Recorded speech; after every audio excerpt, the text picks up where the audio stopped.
Hello and welcome to the June edition of the Watch Club. We are the monthly filmmaker interview of the Newburyport Documentary Film Festival.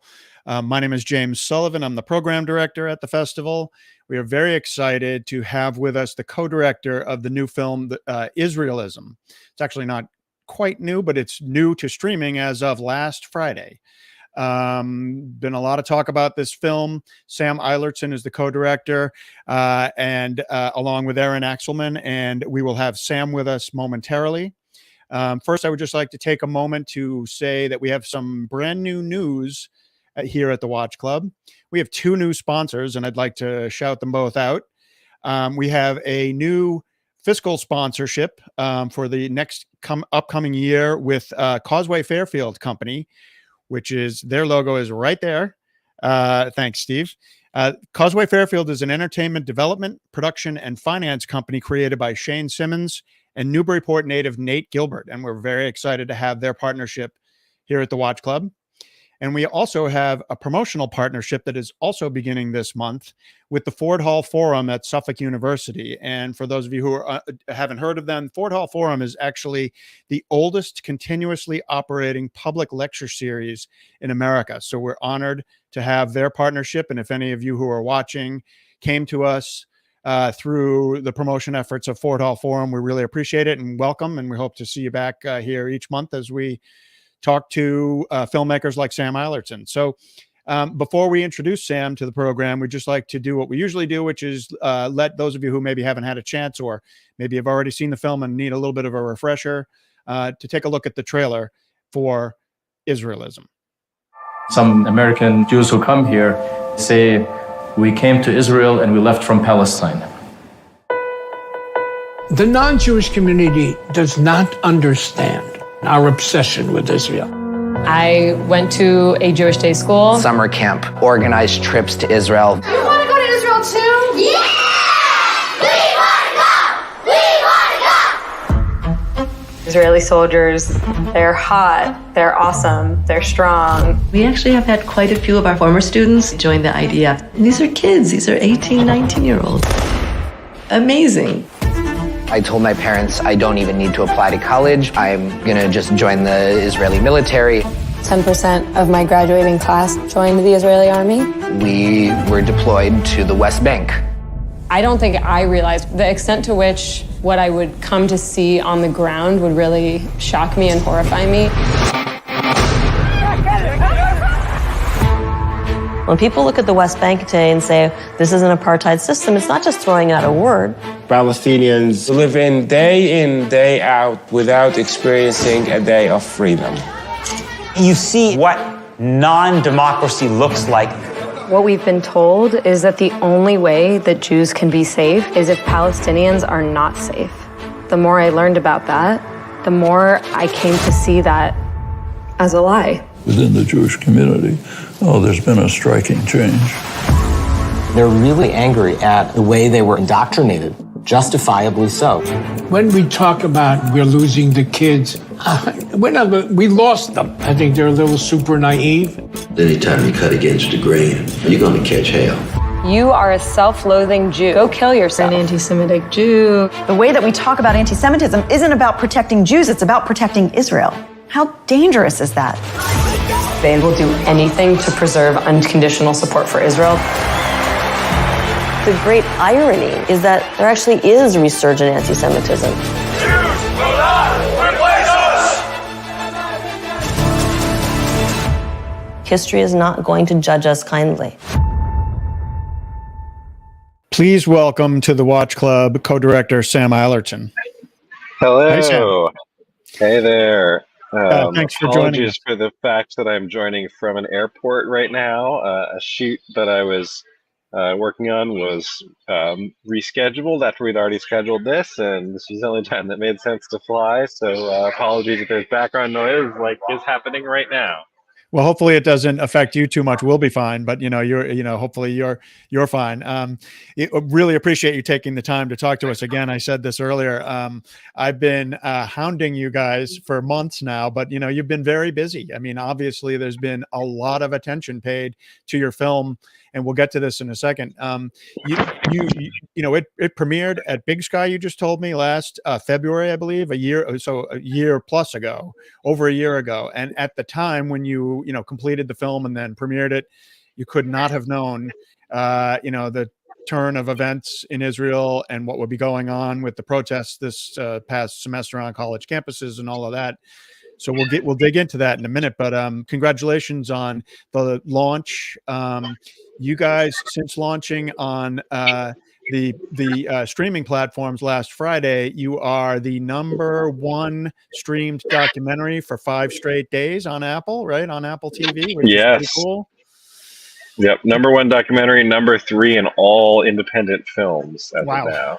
Right. Well, so congratulations. Obviously, the timing couldn't be better for your film. Do you want to start, Sam, by just sort of describing to me? I know that a lot, there's been a few cancellations of screenings. There's been lots of talk from all sides of the debate about Israel and Palestine. Can you start by explaining what the range of responses have been, like what constitutes the range of responses that you've gotten to the film? And I'm sure they're pretty wide, right? It's a wide range. Yeah, totally. Thank you. Yeah, really interesting. Like you said, there have been several attempts to cancel screenings of the film, particularly on college campuses, often in the name of safety and claiming that showing the film posed a security risk, or even put Jewish students in danger, which is, ironically, it was very often Jewish students or professors who were bringing us to campus. Yeah. But that's what's been claimed. But the actual screenings of the film have always been like really great spaces, really respectful, where people with different views can come together and have a conversation. And I think we've tried to really create spaces where we can have good conversations about this issue, which is very hard to have good conversations about. In terms of the range of responses, I mean, we've had really positive responses from some folks, including groups that don't often agree with each other. Like, for those who know the spectrum of groups on this issue, like both Students for Justice in Palestine and J Street, which often don't get along with one another or have the same position, have both hosted screenings of our film. At the same time, from the more right-wing pro-Israel organizations, we've seen a lot of backlash. Hillel has tried to cancel screenings of our film, banned screenings of our film from being conducted in Hillel's, and a number of other organizations and individuals more on the right-wing end of the spectrum have criticized the film in really harsh ways. Ironically, it's sort of what the story of the film is, because in the film, Simone, the main character, starts speaking out about Palestinian rights, and then she's getting called an anti-Semitic Jew, as you saw in the trailer, or a self-loathing Jew, and like the same things get thrown at us.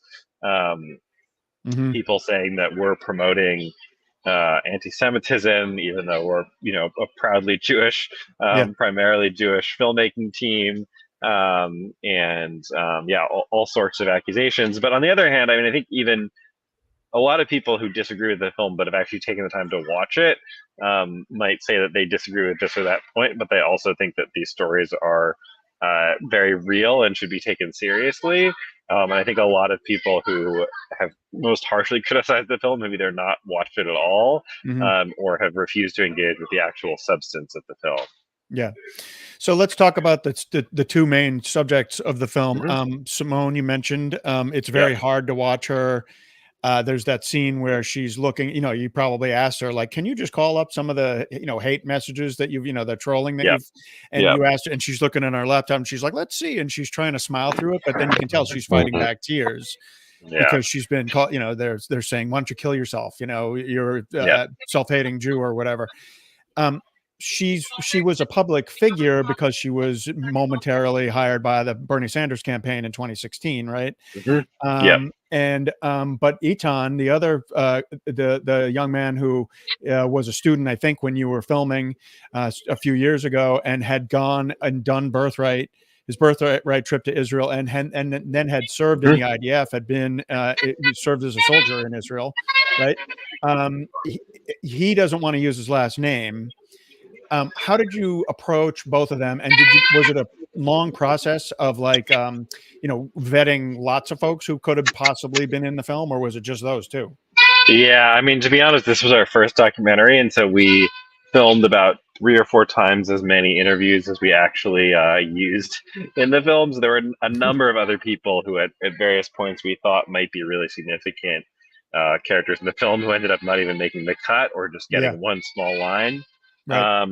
In terms of how we met them, we started making the film basically right after that whole Bernie Sanders incident, and right when the organization that Simone founded, If Not Now, was sort of getting off the ground. And so got in touch with several leaders of If Not Now, including Simone, and filmed with a number of them over the years, and then sort of settled on her as having the most interesting story. But then, we didn't have the explicitly military side of the recruitment into pro-Israel activism. And so I met Eitan at an event where American veterans of the IDF were speaking about,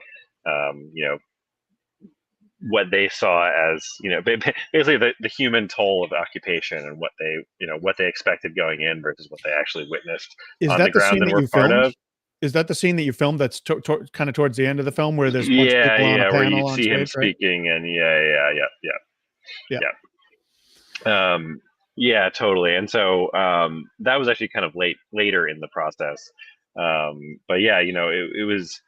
This is actually a very common story in the Jewish community. We don't claim to represent certainly all Jews, or even all Jews of this general age group, but every single screening I do, someone comes up to me, or often several people come up to me and say, this is exactly the same story that I went through. Right. So, you mentioned that, and just to be clear, you and Erin are Mhm. both Jewish. Yes. And I think you told me before we got started that Erin actually did the birthright trip, right? Yes. And you did not, but but you had friends at Brown when you were both students there, who were kind of considering this issue, and how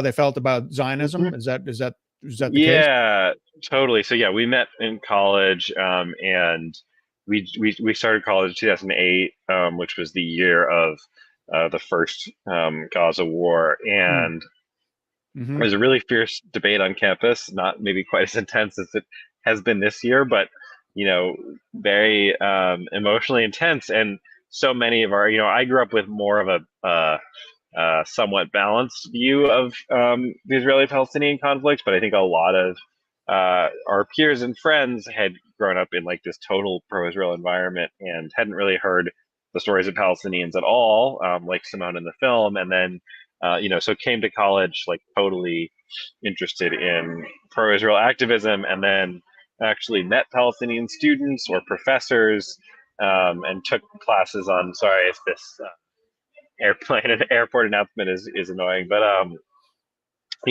basically just actually had real human interactions with Palestinians, and it was often shattering for them, and just totally changed their perspective. In some cases overnight, in some cases taking quite a long time. But for example, my good friend Rabbi Lex Rothberg, who was a student with us, who was our student Hillel president, now is part of the team behind this film. Oh, wow. The student who was, when we were at school, the head of the Brown Students for Israel. I most recently saw him at a pro-ceasefire protest outside the White House a few weeks after October 7th. So really pretty dramatic shifts by a huge number of folks we knew in college, and that sort of is what inspired us eventually to make the film. Right. I'm going to take a quick moment to say that live viewers, if you want to ask Sam a question, by all means do. Just all you have to do is type it in the chat, and producer Steve will feed it to me. So go ahead and do that if you'd like to. So Sam, I mentioned earlier that the timing is absurdly, what I don't even know what the word I'm looking for is, but the timing is ridiculous of the rollout of your film. What did you and Erin think on October 7th? And then in the aftermath of that, when Israel started moving into Gaza and bombing, and then into this current calendar year with all the protests, you must have been, you must have had multiple mind blown moments, right? Totally. I mean, yeah, for sure. On October 7th, I was actually at a wedding, and the rabbi, a good friend's wedding, and the rabbi, who is my good friend's aunt, is from Israel, and is good friends with a somewhat notable peace activist who was killed on that day. Wow. So it was a really horrific day to watch. The casualty numbers mounting, and the war crimes committed. Did the rabbi talk about it at the wedding? No one exactly knew what was going on yet. Right. It was very confusing that day also. And also which was probably good, but none of us had very good cell phone service at the venue. Yeah. I think by October 8th or 9th, it became very clear to me, and I think a lot of other people who were paying attention to what the Israeli government was actually saying, that the response was going to be utterly horrific. There was undeniably genocidal rhetoric being used by high-ranking members of the Israeli government. Sure. Saying that we're fighting human animals, and comparing the people, and saying that there were no innocents in Gaza, and comparing the people in Gaza to the Amaleks, who are a group from the Bible that the Israelites were essentially commanded to destroy by God. So really extreme rhetoric. And so, we were from very early on in support of a ceasefire to save lives, which is not to endorse what Hamas did in any respect, but right. The response to this horrific horrific killing is not to do 30 times more horrific killing, which is what has happened to this point, as well as we have to acknowledge that the conditions in Gaza for many years, over a decade at this point, were intolerable, and so some sort of violent outburst, in some sense, felt inevitable to me for quite a while, I would say.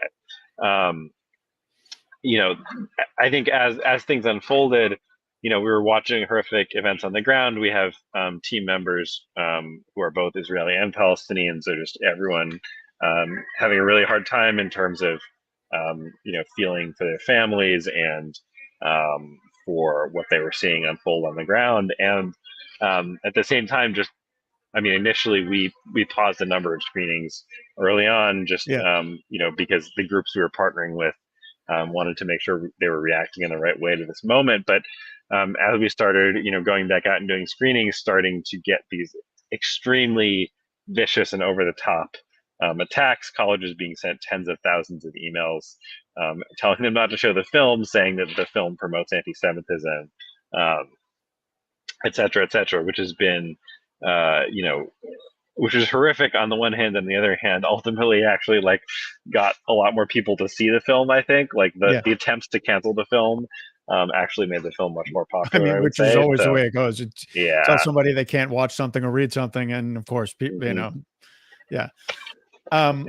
In terms of the campus protests that happened, that mostly this semester, but started last semester, what did you think? You made a very clear point a minute ago of saying, not to condone what Hamas did on October 7th, which you sort of have to say so that there's no equivocation whatsoever. Nobody can read into what you say about the treatment of the Palestinians, but what did you think of a lot of the campus turmoil began with the Harvard Student Group's collective open letter, which I think they put out the day after. I think it was October 8th, if I remember correctly. But they said the wording was that we blame the Israeli government for all of the violence, And they are still getting taken to task for that because people are reading into that they say, well, that's, we're not that they were condoning Hamas, but I think some people think that they were, right? So what was yours and Erin's and your whole team's reaction to that letter and just that whole controversy around that? Yeah, I mean, there have been so many of these controversies at this point. I don't want to talk about that particular letter because I don't remember the exact. I do remember that happening. I don't remember the exact wording. Yeah. But I will say that I think that there certainly has been some a number of incidents of dehumanizing rhetoric about Israelis or about Zionist Jews. And I think criticizing Israel and the government of Israel and Zionism as an ideology is all totally fair game. And, dehumanizing people based on their ethnicity, nationality, etc. is not. At the same time, I think that these accusations, what is essentially what is often the result of poor wording by college students has been, in my opinion, drastically exaggerated, blown out of proportion. Like you have the president responding to something that one person said outside of, not even on Columbia University campus, but outside of Columbia's campus, and the president of the United States. It was a horrifying comment, but the president of the United States has to comment on this, while at the same time you've had politicians in Israel and in America quite blatantly calling for the murder of civilians, and it doesn't get the same level of response. So I think we can criticize the rhetoric and the tactics used by some folks, and at the same time not pretend that what some college students say should be held on the same level as government officials and people with really significant power. And I think ultimately, I think a lot of people are being radicalized by watching what's happening in Gaza, because it's a radicalizing thing to watch, people being massacred. You can't open your phone and not see images of dead or starving children, and that is extremely taxing to see, and is extremely infuriating. And I think we have to, both call out anti-Semitism when we see it, and also, not put a minority of students and protesters on the same level as the actions of governments, major organizations, politicians, etc. Yeah. I don't want to go down the Vietnam rabbit hole, but I want to mention quickly, people often said that the tide turned in terms of opposition to America's involvement in Vietnam when the killings and nightly, massacres were appearing on the nightly news, which, there were, at the time, obviously there were three networks showing. Everybody watched one of the three main nightly news programs. And it just brings up what you just said, that in a similar unfortunate way, I think so many folks it's become a defining political issue and social issue for college students today, because of the social media that we all know is, at our fingertips all day long. And yes, you cannot open certain platforms at all right now without seeing really horrible stuff from Gaza. So, I mean, I think there's a parallel there. But interestingly, it was pointed out recently that, it's been pointed out many times that whereas Vietnam, folks were moving towards opposition against the government's involvement there.